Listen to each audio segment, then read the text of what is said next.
Hello guys, welcome to our YouTube channel UG commerce guide.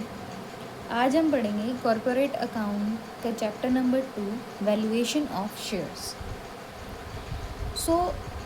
सभी companies के shares जो हैं वो स्टॉक एक्सचेंज पर लिस्टेड नहीं होते, यानी कि कई कंपनीज जो होती हैं जिनके शेयर्स स्टॉक एक्सचेंज में लिस्टेड होते हैं, बट कई कंपनीज ऐसी भी होती है जिनके स्टॉक एक्सचेंज में शेयर्स जो हैं वो लिस्टेड नहीं होते हैं। और प्राइवेट कंपनी के शेयर्स तो स्टॉक एक्सचेंज पर लिस्टेड होते ही नहीं हैं, यानी कि प्राइवेट कंपनी के तो शेयर्स स्टॉक एक्सचेंज पर लिस्टेड होते ही नहीं हैं। साथ ही साथ कुछ पब्लिक कंपनीज ऐसी होती है जिनके शेयर्स भी स्टॉक एक्सचेंज पर लिस्टेड नहीं होते हैं। अगर ऐसी कंपनीज के शेयर्स को सेल या परचेज करना हो या फिर गिरवी रखने हो तो ऐसे शेयर्स का वैल्यूएशन करना होगा। इसीलिए हम वैल्यूएशन ऑफ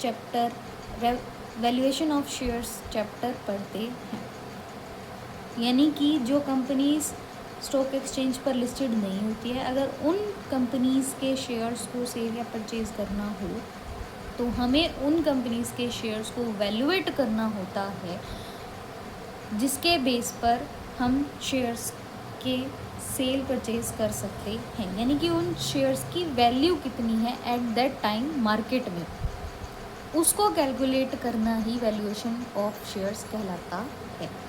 अब वैल्यूएशन ऑफ शेयर्स के 4 मेथड होते हैं, बेसिकली तो 3 ही होते हैं, net asset method, dividend yield method and earning capacity method. But average method 4th method होता है। इस मेथड के अंदर हम किसी भी 2 मेथड से शेयर को वैल्यूएट करेंगे, उन दोनों मेथड से जो वैल्यू निकल के आएगी शेयर की उसको हम एवरेज कर देंगे, जिससे वो एवरेज मेथड से वैल्यूएशन ऑफ शेयर्स निकल जाता है, और जो कि बहुत हद तक रेलेवेंट भी होता है। सबसे पहले हम पढ़ते हैं नेट एसेट मेथड, यानी कि वैल्यूएशन ऑफ शेयर्स का फर्स्ट मेथड, जिसको हम ब्रेकअप वैल्यू मेथड भी कहते हैं, इंट्रिंसिक वैल्यू मेथड भी कहते हैं एंड एसेट वैल्यूएशन मेथड भी कहते हैं। अब इस मेथड के अंदर हम क्या करते हैं, एसेट के नेट इंटरनल वैल्यू के बेस पे जो है शेयर को वैल्यूएट करते हैं, यानी कि इंटरनल वैल्यू, यानी कि मार्केट पे उस टाइम पे एसेट का कितना प्राइस है उसको हम उसके बेस पे जो है हम वैल्यूएशन ऑफ शेयर करते हैं।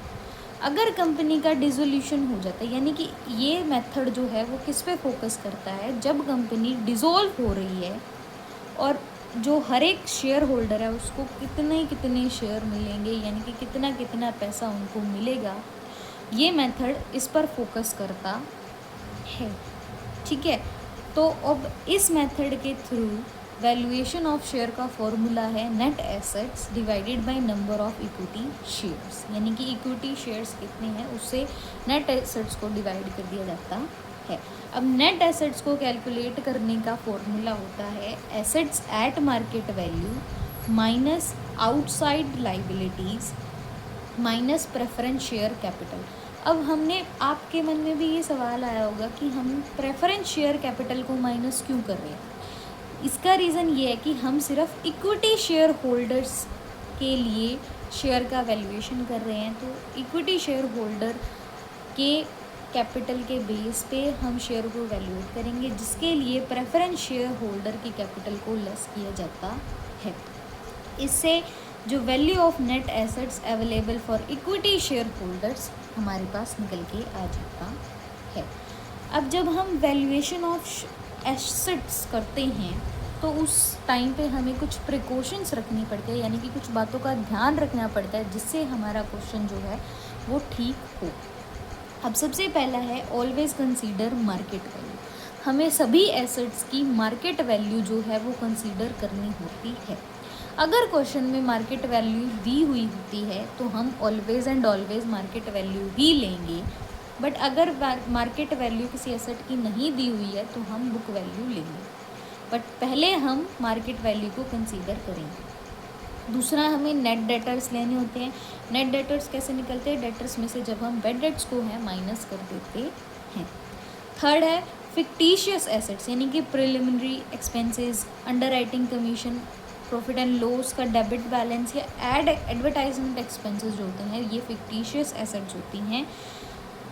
इनको हम क्वेश्चन में कंसीडर नहीं करेंगे, यानी कि अगर क्वेश्चन में ये सब दिया हुआ होता है तो हम इन सबको छोड़ देंगे, कुछ भी इनका नहीं करेंगे। नेक्स्ट है इनटेंजिबल एसेट्स को ऐड करना होता है, यानी कि गुडविल हो गया, पेटेंट्स हो गए, ट्रेडमार्क्स हो गए, इन सब को हम क्वेश्चन में ऐड करेंगे जब हम वैल्यूएशन ऑफ एसेट करेंगे। सो ये कुछ प्रिकॉशंस है जो हमें रखनी होती है। बाकी जब हम क्वेश्चंस करेंगे तो उस टाइम पे हम देखेंगे कि और भी बहुत सारी चीज़ें ऐसी आती हैं जिनका हमें ध्यान रखना होता है। सो नेक्स्ट हमारे पास आता है precautions in valuation of liabilities. Precaution इन यानी कि जब हम लाइबिलिटीज़ को कंसीडर करेंगे तब हमें क्या क्या बातें ध्यान में रखनी चाहिए। सबसे पहला है consider all outside liabilities including outstanding expenses, यानी कि सभी जो है आउटसाइड लाइबिलिटीज़ को हमें कंसीडर करना होता है, जैसे कि क्रेडिटर्स हो गए, सैलरी हो गई, तो हमें इन सबको जो है कंसीडर करना होता है। और उनमें से हम जो है लेस प्रेफरेंस शेयर कैपिटल को ऑलवेज एंड ऑलवेज लेस करेंगे to valuate net assets for equity share holders, ताकि हमें इक्विटी शेयर होल्डर्स के लिए जो नेट एसेट्स है वो मिल जाएं। रिजर्व्स एंड सरप्लस को ऐड नहीं करना, यानी कि हम इनको छोड़ देंगे। इन्वेस्टमेंट फ्लक्चुएशन फंड को भी ऐड नहीं करना है, क्योंकि ये जो है इन्वेस्टमेंट के लिए है और ये हमने बाहर इन्वेस्ट कर रखा है, तो इसका कोई रोल नहीं होता, इसको हमें छोड़ देना। Employees saving fund, provident fund को ऐड करना होता है। एम्प्लॉयज़ सेविंग फंड और प्रोविडेंट फंड को ऐड क्यों करना होता है, क्योंकि ये हमारी लाइबिलिटी होती है, यानी एम्प्लॉयज़ से पैसा लिया गया है तो एम्प्लॉयज़ को देना होगा, तो वो हमारी लाइबिलिटी है, हम उसको इसमें ऐड करेंगे। इसमें ऐड करेंगे मतलब लाइबिलिटीज़ में ऐड करेंगे, एसेट्स में से वो माइनस होगी। प्रोविडेंट फंड को भी हम ऐड करेंगे लाइबिलिटीज़ में। सो अब हम तो ये जो प्रिकॉशंस है वो हमें रखनी होती है जब हम वैल्यूएशन ऑफ शेयर्स करते हैं। अब हम वन बाय वन क्वेश्चंस करते हैं, देखते हैं कि क्या क्या बातें हैं जो हमारे सामने आती है। सो ये हमारे पास फर्स्ट क्वेश्चन है जिसमें हम नेट एसेट मेथड का यूज़ करके शेयर को वैल्यूएट करेंगे। सो ये वीके गोयल की बुक है जिसमें से हम क्वेश्चंस को प्रैक्टिस करेंगे एंड देखेंगे कि कैसे कैसे क्वेश्चन हमारे सामने आते हैं। सो पहले हमें क्वेश्चन में दिया हुआ है equity and liabilities. Share holder fund में हमारे पास इक्विटी शेयर कैपिटल दी हुई है, यानी कि 30,000 के शेयर है जो कि 10 के ईच है, तो कैपिटल कितनी होगी 3 लाख। अब हमारे पास है जनरल रिजर्व हमें दिया हुआ है 15,000 का, सरप्लस हमें दिया हुआ है 12,000 का, सरप्लस हमें कंसीडर नहीं करना है, जनरल रिजर्व भी हमें कंसीडर नहीं करना है। हमने कहा कि हमें आउटसाइड लाइबिलिटीज़ लेनी है, तो always consider outside liabilities.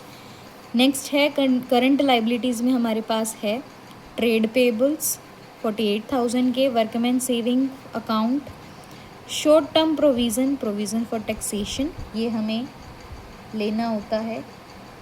Workman saving account को हम इसमें कैलकुलेट लेंगे क्योंकि ये हमारे लिए लाइबिलिटी है।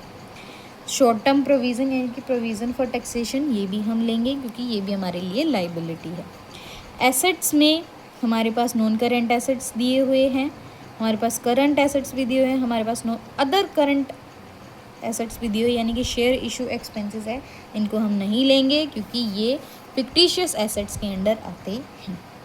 अब नीचे हमें एक पॉइंट्स और भी दिए गए हैं कि property plant and equipment, lands and buildings 1.5 lakh, यानी कि प्रॉपर्टी एंड प्लांट इक्विपमेंट के अंदर हमें ये दिया गया है जिसमें मार्केट वैल्यू दी हुई है 2,80,000।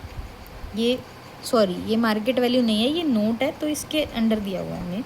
The plant and machinery is worth 1,20,000, यानी कि जो प्लांट एंड मशीनरी 1,30,000 की थी अब उसकी मार्केट वैल्यू 1,20,000 है।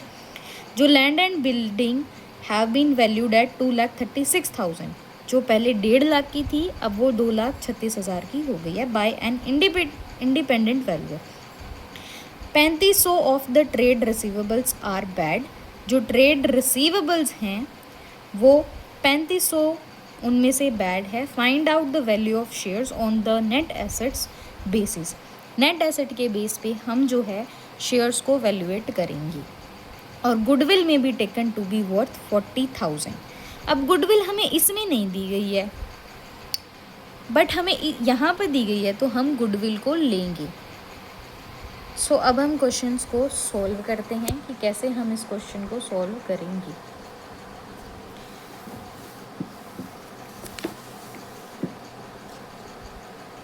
तो हमें पहले लेनी होती है एसेट्स हमें लेनी होती है। सो एसेट्स में हमारे पास है सबसे पहले plant and machinery,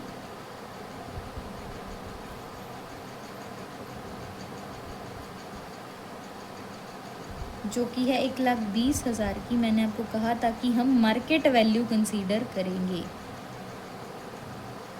market value हम लेंगे।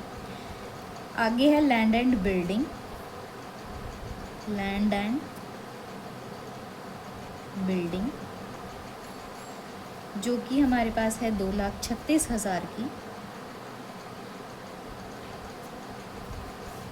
आगे है इन्वेस्टमेंट्स,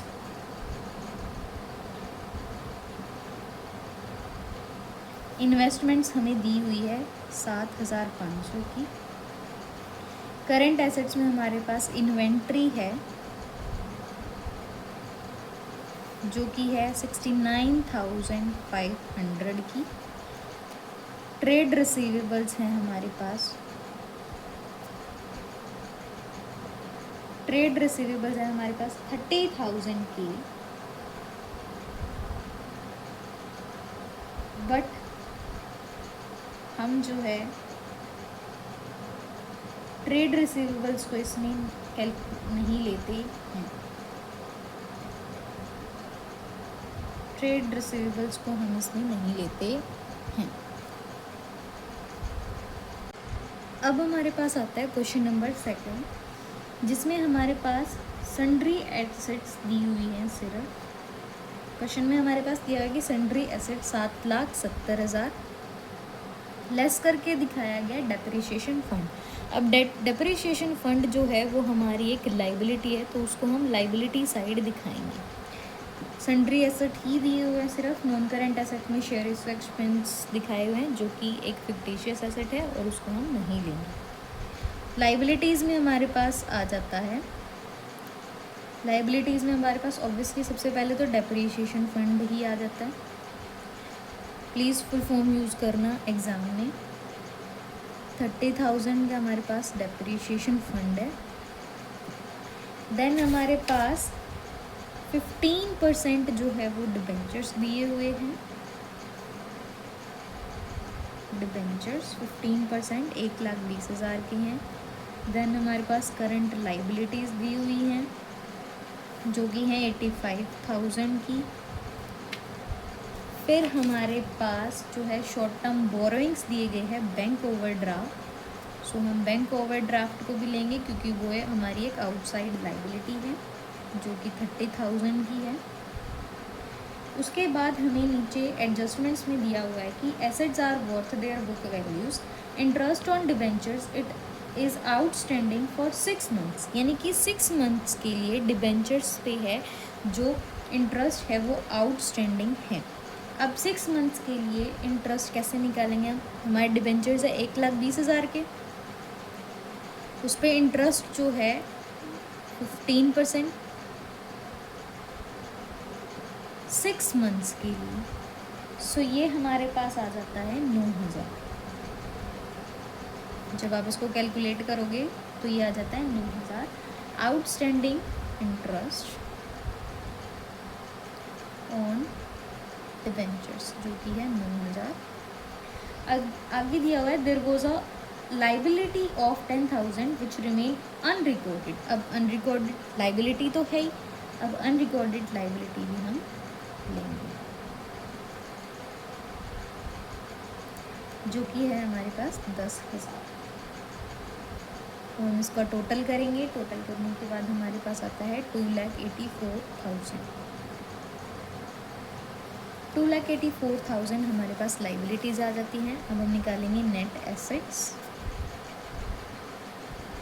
नेट एसेट्स के लिए हम सन्ड्रीड एसेट्स में से लाइबिलिटीज़ को माइनस कर देंगे, तो हमारे पास नेट एसेट्स आ जाती है 4,86,000।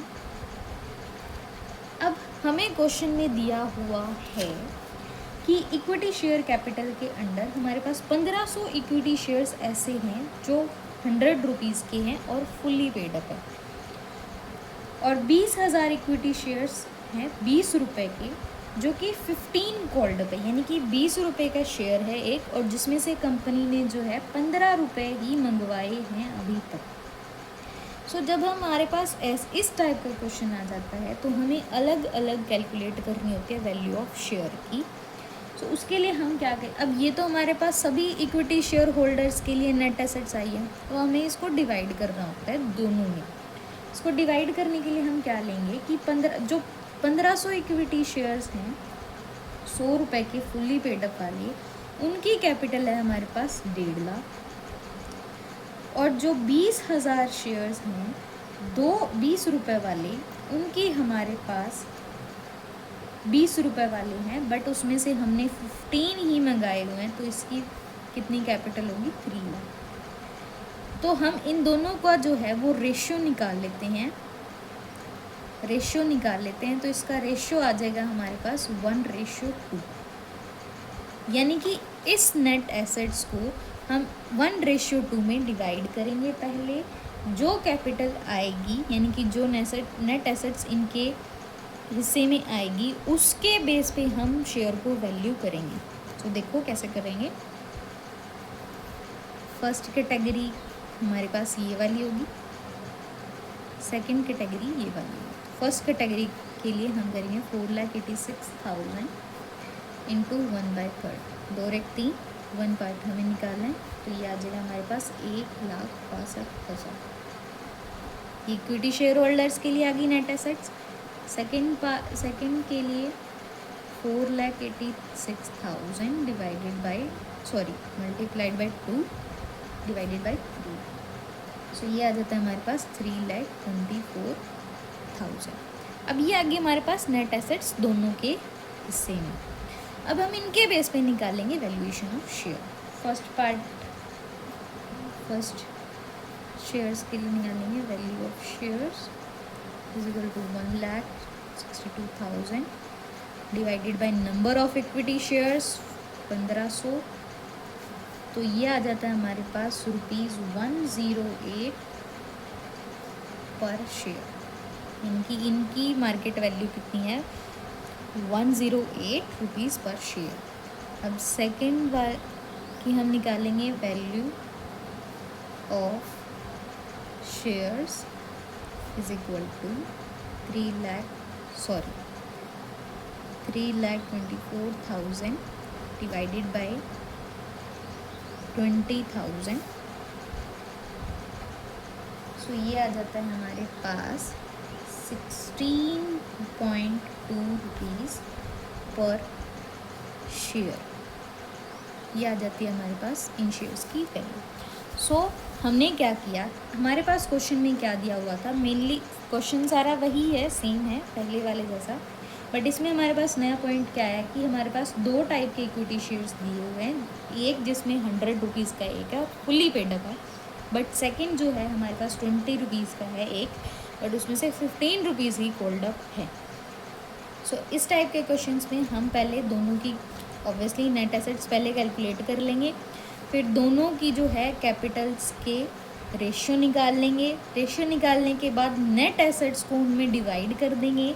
उन डिवाइड करने के बाद जो नेट एसेट्स जिसके हिस्से में आई है उसके बेस पे जो है हम शेयर की वैल्यू निकालेंगे। सो ये है सेकंड क्वेश्चन। अब हम चलते हैं थर्ड क्वेश्चन पे। सो अब हमने ट्रेड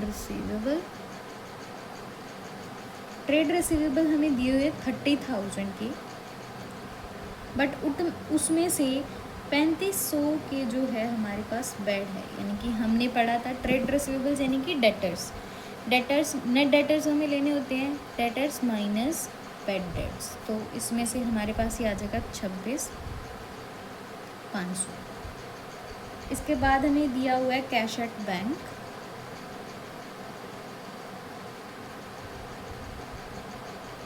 कैश एट बैंक है हमारे पास 33,500। सो अब हम इन सब का करेंगे टोटल करने से पहले, जो कि मैं भी भूल गई थी, बट इसमें हमें दिया गया है बाद में गुडविल। सो हम गुडविल भी लेंगे 40,000 की। उसके बाद में हम इसका कर देंगे टोटल, इन सब का टोटल आएगा 5,33,000। अब ये आ गए हमारे पास एसेट्स, नेट एसेट्स नहीं, सिर्फ एसेट्स। अब हम इसमें से करेंगे लाइबिलिटीज़ को लेस करेंगे लाइबिलिटीज़ को। सो सबसे पहले हमें लाइबिलिटी दी हुई है, जनरल रिजर्व हमें लेना नहीं है, सरप्लस भी नहीं लेना। ट्रेड पेबल हमारे पास दिए हुए हैं, ट्रेड पेबल्स हैं हमारे पास 48,000 के। उसके बाद workman saving fund, saving account, जो कि है 27,500 का। शॉर्ट टर्म प्रोविज़न हमें दिया हुआ है, शॉर्ट टर्म प्रोविज़न में हमारे पास यानी कि प्रोविज़न फॉर टैक्सेशन हमें दिया हुआ है 22,500।